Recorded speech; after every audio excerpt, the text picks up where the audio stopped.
I wasn't quite clear whether she was talking specifically in relation to Saudi Arabia, but we raised these issues. Obviously, the government and the jurisdictions are very sensitive about their cases, but we raise these issues because that's what international law requires.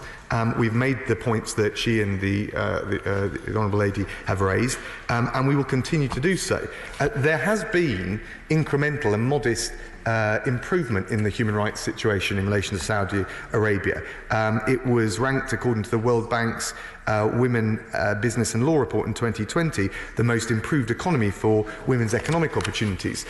We want to encourage that positivity, but also where there are abuses of human rights, whether it's in relation to the Khashoggi case, Raif Badawi, another case that I raised, or the women's rights defenders, make sure that is part of our bilateral relation and that we will keep raising those important issues.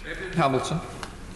Again, Mr. Speaker. Mr. Speaker, this week will mark 5 years since the start of the war in Yemen, a war that has seen the Saudi government bomb Yemeni civilians in their thousands and starve them in their millions with callous indifference and complete impunity. Now, after 5 years, may I ask the Secretary of State when he will finally bring forward a resolution demanding a full, independent, UN-led investigation of these appalling war crimes? Well, I thank the Honourable Gentleman. What we're focused on is bringing that terrible conflict, on which I agree with him, to an end.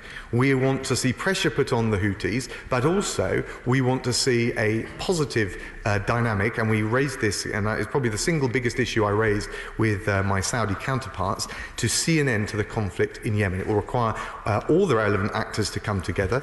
There is a political dialogue through the UN. We want to see confidence-building measures that will lead to a proper political dialogue and get that issue and get that conflict resolved. There is a window of opportunity in 2020 to achieve that, and we'll be working very hard with all of the relevant actors to secure that. Fabian Hamilton. Thank you, Mr. Speaker. While we're trying to get somewhere on the war crimes issue in Yemen, may I ask the Minister about another imminent anniversary? It's 18 months since Jamal Khashoggi was murdered in Istanbul. Now, at the time, we were promised from that dispatch box a credible investigation to find out who ordered his murder, with serious consequences to follow as a result. Now, almost a year and a half on, can the Secretary of State explain why we are still waiting? Well, I think the Honourable Gentleman will know that there's a certain limit to what we can actually force Saudi Arabia to do. There has been a trial.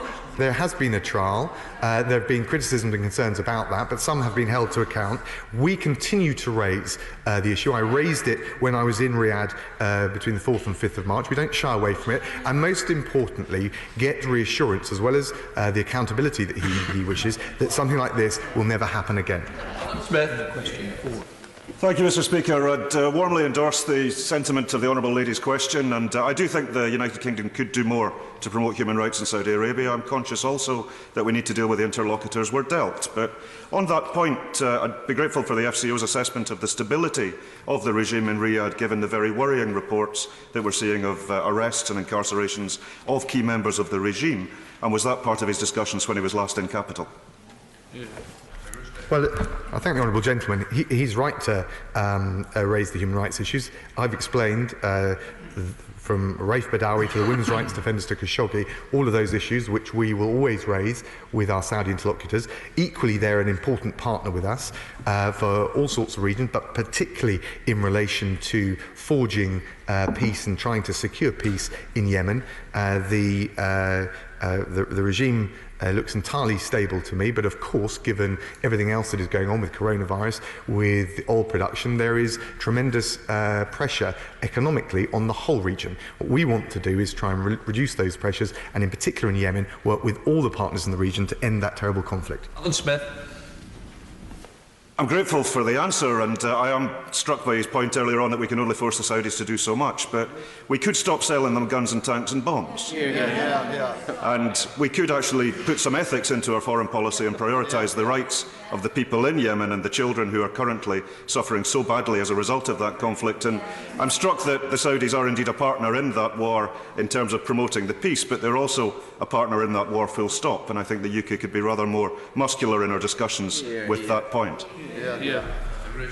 Well, of course, as he'll know, the efforts, in particular with the UN envoy Martin Griffiths, to bring an end to that conflict, we have been tireless in supporting, pursuing them and supplementing them. Of course, a lot of the diplomacy will go on behind the scenes. He mentioned arms exports. We have one of the most robust arms export control regimes in the world. We carefully consider the implications, for example, of the Court of Appeal's judgment, and we will make sure that we're always compliant. But the reality is that the focus that we've had is both on where it's necessary, as the Honourable Gentleman mentioned, raising human rights issues, but also trying to bring all of the parties, including the Houthi rebels, to the table to have a proper political dialogue that can end the conflict in the interests of all the people in Yemen. Benson. Thank you, Mr. Speaker. Does my right honourable friend agree with me that it is only through constructive dialogue with Saudi Arabia that we can indeed hasten the progress on the human rights issues and the ongoing conflict in the Yemen? Well, he's right. We're certainly listened to more because we engage and try and exert positive influence. But equally, it's fair to say that we will not be shy or retiring in raising those issues. We raised the issues in the Human Rights Council statement that was made in March 2019. We raise it in other UN fora, and of course, as I've already mentioned, when I was in Riyadh recently, we raise it bilaterally with all of the senior interlocutors. Dr. Julian Lewis. What's the government's latest assessment of the role of Saudi Arabia in promoting radical Islamist doctrines beyond its own borders? Well, thank my honourable friend and pay tribute to his expertise in this area. That is one of the issues that we've raised. I think there has been a step change in reduction of the government promoting that kind of extremism. We also want to make sure that other private sector or charitable bodies are also compliant as well. So we've raised those issues and I will continue to do so. Gerald Jones. Question number 6, Mr. Speaker. With your permission, Mr. Speaker, I'd like to answer questions 6 and 14 together. The UK is committed to the promotion and protection of human rights worldwide. We are one of the longest-standing members of the Human Rights Council and are committed to maintaining this record when we stand for re-election this year. The UK's autonomous global human rights Magnitsky-style sanctions regime is due to come into force in coming months, and it will allow us to impose sanctions in response to serious human rights violations or abuses around the world. Thank you, Mr. Speaker. Since June 2019, when the UK became co-chair of the Equal Rights Coalition to defend LGBT communities around the world, no additional Commonwealth countries have joined, and even now there are no Commonwealth countries members from Africa, Asia or the Caribbean. What can the Minister do to improve this very dire situation? Well, I agree with the Honourable Gentleman. We have to tackle all human rights issues through multilateral organisations wherever possible. We will continue to make the case as the UK Government through our network, through our ministerial team, and he raises a very serious point. Mr. Speaker, University Professor Chan Kin Man said about the 2014 umbrella protest in Hong Kong, the reason we have had this protest is that China did not honour a promise to let Hong Kong to have democracy. He now faces 7 years in jail for leading that protest. Will the government stand up for him, or was Chris Patten right to describe its policy towards China as simply craven? So I met in the last 10 days with the Chinese ambassador and raised the issue of Hong Kong with him. We remain very concerned about the political situation in Hong Kong, and the underlying causes of the protests, we believe, have not been addressed. We welcome the peaceful manner in which so many Hong Kong people have expressed their views, and we will continue to call for a robust, credible and independent investigation into the events in Hong Kong between June 2019 and this January. Emily Tolbury. Thank you very much, Mr. Speaker. I was interested to hear what the Minister said about multilateral institutions, because the European Convention on Human Rights was the brainchild of Winston Churchill, drawn up by British lawyers, and the UK was the first country to ratify it in 1951. So can I ask the Minister why, instead of being proud of that achievement, his government now wants to stand alone with Belarus, Europe's last remaining dictatorship, in refusing to support the Convention?